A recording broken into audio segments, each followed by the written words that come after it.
I'm just going to, I forgot to do it in the introduction, so bear with me. I'm just going to plug the DVD. So the reason we're all here, all of us, is that today our lovely Blu-ray of this came out. So what I'd really like you to do is, if you enjoyed that, please go on all your socials. If you don't have socials, just speak to your friends and tell them to buy it, because it's worth a few, you know, whatever it is, 15 quid or whatever.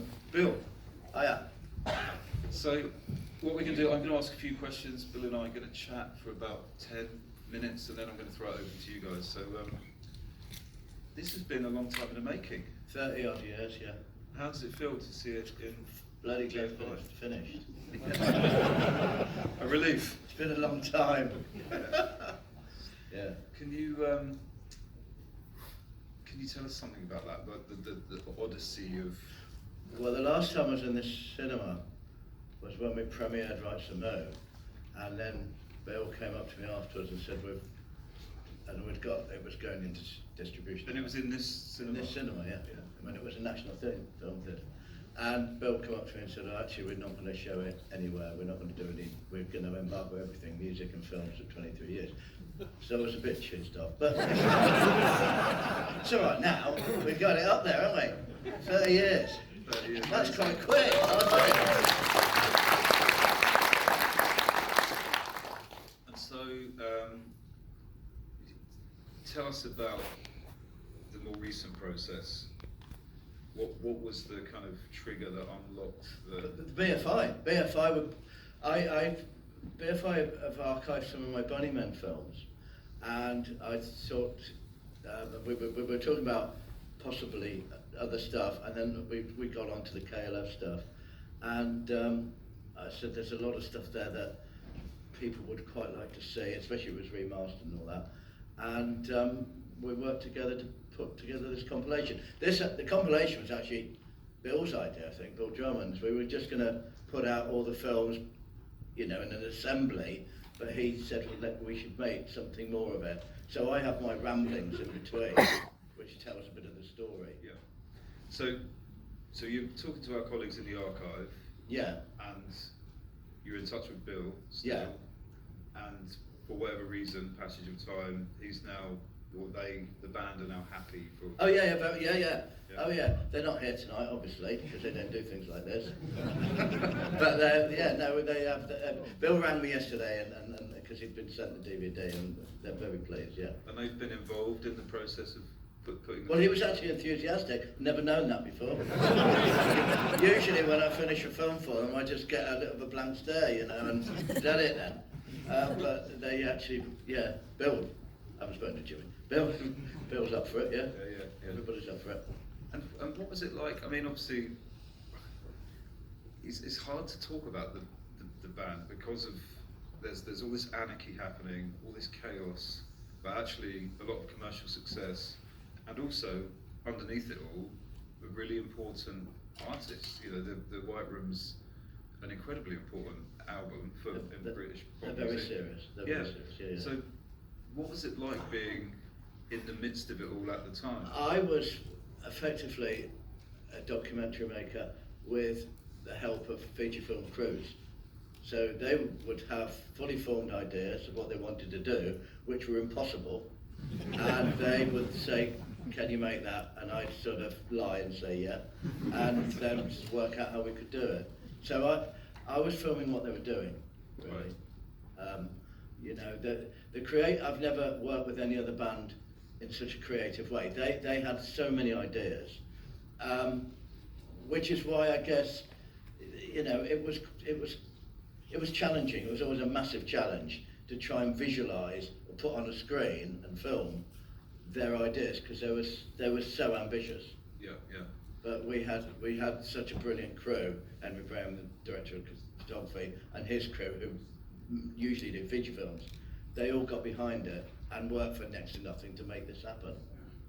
And obviously, what we've seen in the span of the work is what I would say anyway, with these kind of artistic endeavours, which are the longer films, but then also the music videos that you Yeah. made for them as well. Well, one could say that the longer films are an indulgence. I mean, you know, that's a road movie, that is. There's no story, there's no dialogue. And Jimmy said to me, let's make a proper road movie without, you know, all the boring bits like story. It's just the road and the car and the drivers. Which is what we did. There may be a story, but you've got to look for it. But regardless, it is still quite an important cultural artifact in terms of the value of it representing. I don't know. I just make them. It's, you know, how they're judged and how they're valued has nothing to do with me. I just try and make them. But what about the relationship between those projects and the music videos, which must have been? Well, as you can see, we were ahead of our time with recycling. You know, and I was a bit worried about the way we put the thing together, because we had the white room, which can go on a bit if you're not into road movies, you know. But then we show Carly Said to Jason, which is pretty much clips from that. But that I think some of the music videos fed off the long form films. You know, we were able to explore ideas and try things out with the long form films, which then we could build on with the pop promos, with obviously different style of cutting and a bit more energy, maybe.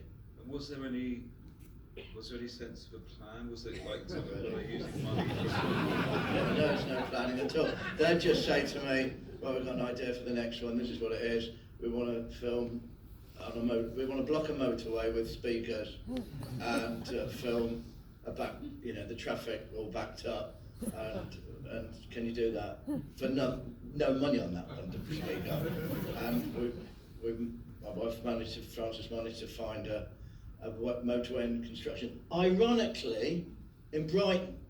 Up north, but you know, with artistic license, is that what it's called? Okay, who's got a question for Bill? If you put your hands up, we've got some microphones. We've got one just up. Wait for the mic to come to you before you ask a question. I wanted to know, have you found either enlightenment or madness through this process? Have you found enlightenment or madness through making these well, films? who cares? As my friend Mr. Sheen said, it doesn't matter anymore. It was pretty mad towards the end. It got pretty crackers, really, because we did most of the films in 1992, 91, and we were all a bit burnt out towards the end of it. But hopefully, you know, we came to our senses afterwards, or maybe not. I don't know. That's one question. We've got one right in the middle of the road here, which we'll take. And then Number we've got- 23. Number 23. and then we'll come to the one on the yard afterwards. Hello. Hi. Could you give us an example of an impossible request that they made of you that you reckon you might have delivered on? Possibly America, What Time Is Love, because they wanted a Viking ship. We were initially the plan was to film it in the North Sea. And that's quite hard work. You don't want oil rigs in the background, you know what I mean? So I first of all I had to find a Viking ship. I live in Bristol, and Eric the Viking didn't need their ship anymore, and that was in a shipyard in Bristol. So I bought that, and then I've got it shipped up somewhere here to Pinewood. And then my wonderful producer that I was working with at Pinewood, David Ball, managed to get us our 07 stage, which is never ever rented for even commercial. It probably is now, but it was only feature films, you know. So we managed to get that and the tank and all that. So the plan came together. This is the studio where they make James Bond, right? Yeah, film studio. the 07 stage at Pinewood. The plan came together until we put the boat in the water and it sunk. So what Bowley found, because anything is possible at film studios, big film studios. So we got a massive crane in, and the riggers put a cradle under the boat, and you might notice in some of the wide shots there's a little cable going up from the mast, which actually the whole thing is suspended on. So there's some quite, there's some pretty big characters in that boat, plus all the Vikings. The Vikings reenactment mob had real chain mail. They didn't like to cheat, which was a bit worrying because the tank's quite deep, and they were hanging off the side. But as far as I'm aware, nobody died, and that was quite a challenge. Yeah. Hi. Which one's your favourite piece of filming you've done for them? You know what? I really like Crash. And that summed up where we all were really at the end of it. And they entered the car in this demolition derby banner racing thing at Wimbledon Stadium, and I went with the cameraman Henry Braham, who did all the cinematography on all the films, who's now doing big Hollywood stuff, as we would expect. And we went with two 16mm cameras and was wandering around the track. There was no health. It wasn't that long ago, but health and safety has changed a bit. Because we were wandering around the track filming these cars, and I remember I only had a fixed lens at a wide angle, so I thought the cars were right at the back there, and they're actually about a few feet in front of me. So we did get away with it, just about. But what they hadn't cleared was bringing that pig on the armoured car to smash up properly the Jumpsmobile, Ford's Time Lord. So we didn't cut that until we cut that specially for this film, really, for the compilation. So we shot it 30 odd years ago, but we only cut it with my son Dan last year. So that's probably one of my favourites. But the big stuff I like America What Time Is Love. It was just mad. And Grim at North. Don't mind Doctor in the Garden. I'm my biggest fan, I am.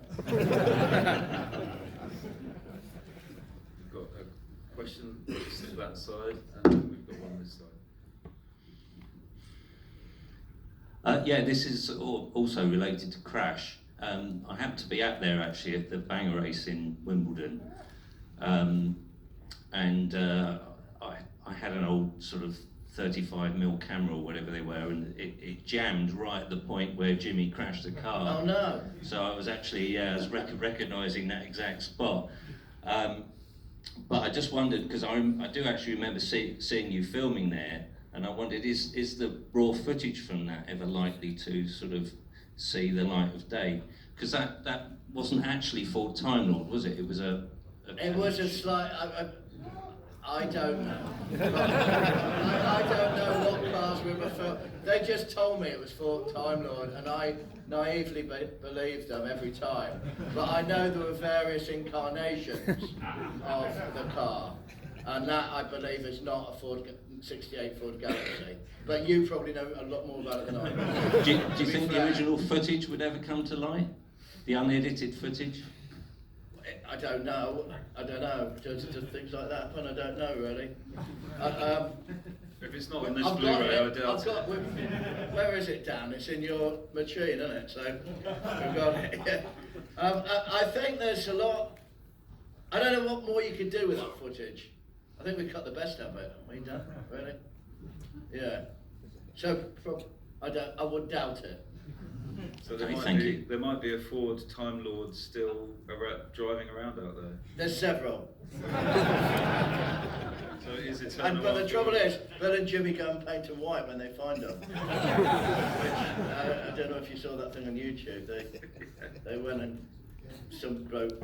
I felt sorry for the fella. He turned up at some sort of, reenactment thing, and they painted his car white. They're naughty. We had one back here. Yeah. Good evening. Firstly, congratulations, Bill, on putting all this together. Thank you. I wonder how you feel about the European insurance company who did a shot-for-shot remake of your video for 3 AM Eternal. How that, if that rankles with you at all? It did. It did. But I was also, I thought of it as a tribute.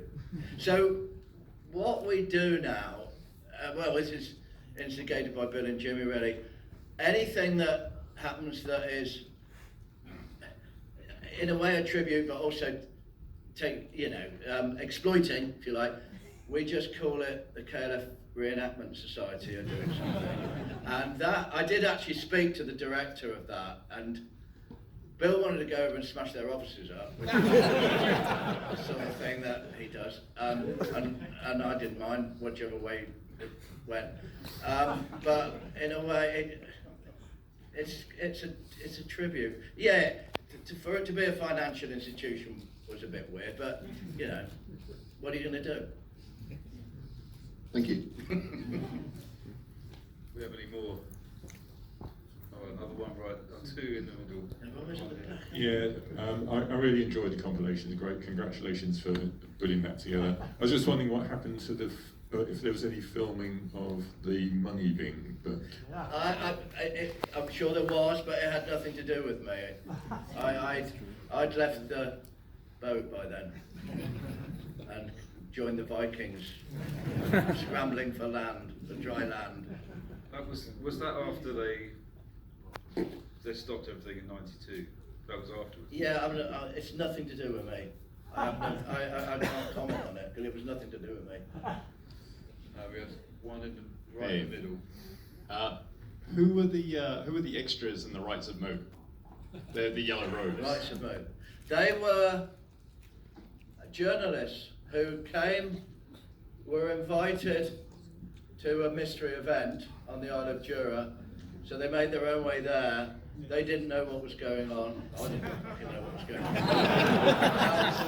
I was just I was getting the guys to point cameras at it really, and they turned up not knowing what it was, and it sort of evolved really as we went along. There was a bit of a plan, obviously. Jimmy and his brother had built the Wicker Man, so we sort of knew that would figure. But they didn't have a clue. But they did have all their money collected off them. Which made reference that earlier thing, about the, yeah. It was an ongoing thing. Where did Martin Sheen enter the throne? I was working on after I finished, I went to doing proper documentaries after I finished doing pop music films, and I was working on a series for PBS with Martin. He was doing the voice for me on a 12-part series, and I told him I was finishing that film, and I said, God, what I'm really looking for is a voice like you at the beginning of Apocalypse Now. He said, well, I remember how to do that. And he said, if you got a script, let me have a look at it and let's see what we can do. So I didn't have a script, so I went back, and Francis and I finished the script overnight. I went back to Bristol, drove back to London, put it under his door in the morning. He came down to breakfast and said, yeah, it's interesting, let's do it. Let's use this BBC booking, use their time, let's use it. Don't tell the BBC. and we did it, on the hoof. And he said, oh, just remember how to do that. And he did this thing, he put his hands around his mouth, around the mic, and did that voiceover. And it was like, tingles up your name, listen to that again. So that was just luck. And I think I asked, how can we pay you for all this? And I think he ended up with, I gave a lift back to the airport and a packet of Dutchy biscuits. More than happy with that. He's a lovely, smashing bloke. I'm hoping for a packet of Dutchy biscuits. Yeah. I've interviewed Martin Sheen on this stage, and I have to say he's one of the loveliest. Absolutely. Lovely man. Very, very kind man. Okay, we've got time for maybe one or two Sorry, more.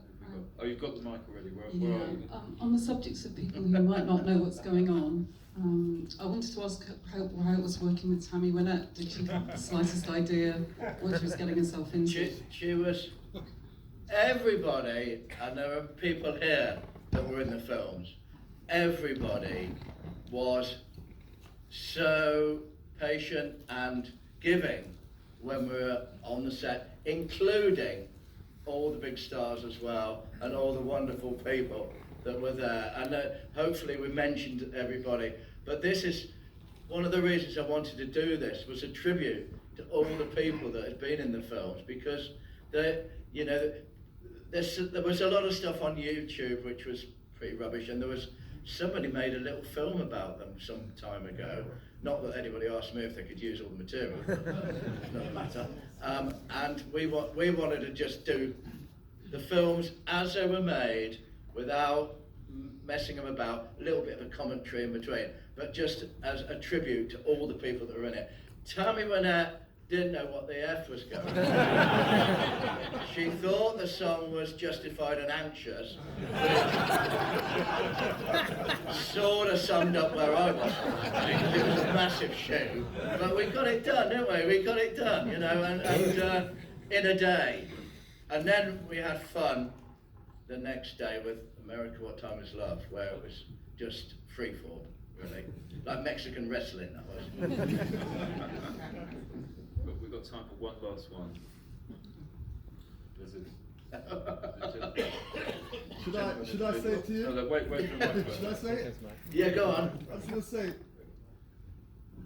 I just want to say, Bill, you know, this man Yeah, here, I know, yeah. by the name of Black Steel. Yeah, I know Black Steel. With Maxine Harvey. We were just watching you, man. And I tell you, I just want to say thank you so much, because it brings tears to my eyes. You know? Well, thank you. Thank you so much. Thank you. Thank you.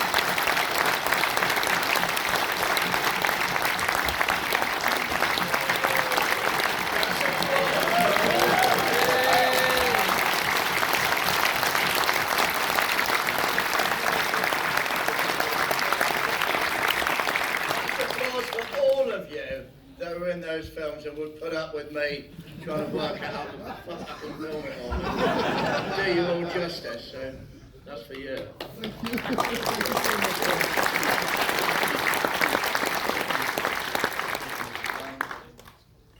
I think we've got to wrap up now, so that's the perfect place to end. Thank you. And like I said, this is the Blu-ray. If you don't own a copy, you can buy it here in the shop. Blu-ray! Blu-ray. How about for me, please? A special copy for me. Thank you. It's #1 in the Amazon Music charts already, so I'd like to congratulate my colleagues in our DVD Blu-ray team, and I'd like to thank the KLF, the H's of Moo Moo, the Jams, and Bill Butt.